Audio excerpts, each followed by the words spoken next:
Welcome back to the final stretch with IKON Fire. Today we've delivered Laramie County Fire Authority's engine 721, which is a Rosenbauer Commander. So we're going to go through the build and talk about that process for LCFA. I'm Manny Muskis. I'm the Deputy Chief for Laramie County Fire Authority. We're about 100 member strong combination fire department up here in Cheyenne, Wyoming. We operate about 1,200 square mile area. You guys have resident firefighters as well, correct? Correct, yep. We have a resident program where we have college stage students that live in the fire station and respond to calls every day out of 3 of our fire stations. Something pretty unique. A lot of places are running that, but when you guys are running with such a big response area, you're stuck with not a whole lot of people, right? So correct, yep. Do what you can to fill those gaps. Yep, so kind of filling a void for us where we can't afford to have full-time members, full-time paid firefighters. They fill a void and we pay for their college, so it's kind of a good thing for everyone. Sweet. So how is this truck going to fit in for you guys? So we utilize the rescue pumper model. That's why the truck is so big. We have limited staffing, like I said. It's kind of hard to get volunteers. So we have a truck like this, carry lots of water, 1,000 gallons of water, 1,500 GPM pump, and then we focused on lots of storage space. So lots of coffin space up top, bumper storage for our rescue tools, and then as you see around the truck, lots of storage space. So when we're talking about this front bumper, what do we have underneath here? So in here we'll house our TNT hydraulic rescue tools. Underneath that we'll have a speed lay, 100-foot bumper line, quick connect for car fires and quick deployment. I see, I mean with this, with your airbag storage module, you guys have really optimized the space that you have on this truck, so you don't have to have a 40-foot long truck. Correct, right? yep.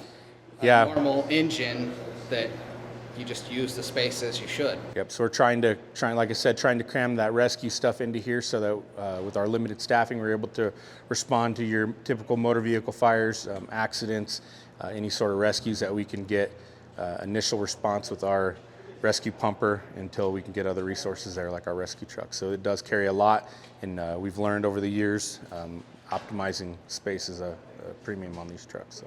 Yep, so we've got room for 1,000 feet of LDH still, 300 feet of 3-inch with the blitz fire on the back, and then 4 coffin boxes up top, and also we have space for our Stokes basket.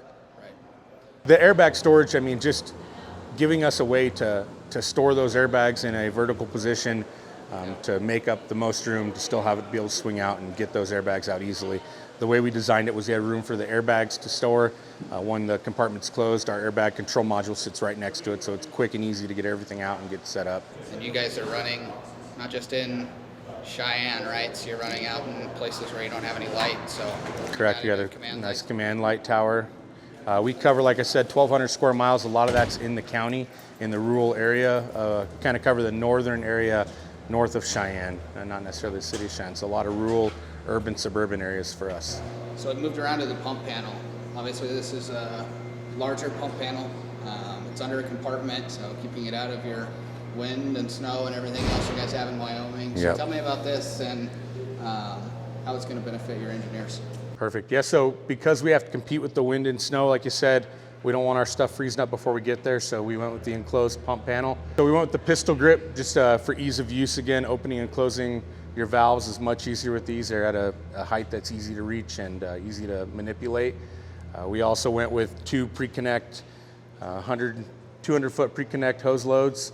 We have a 2.5-inch pre-connect, and then we have a pre-connect for our fog nail nozzle up here. So the whole thought process behind the pump panel is just making it simpler for our engineers.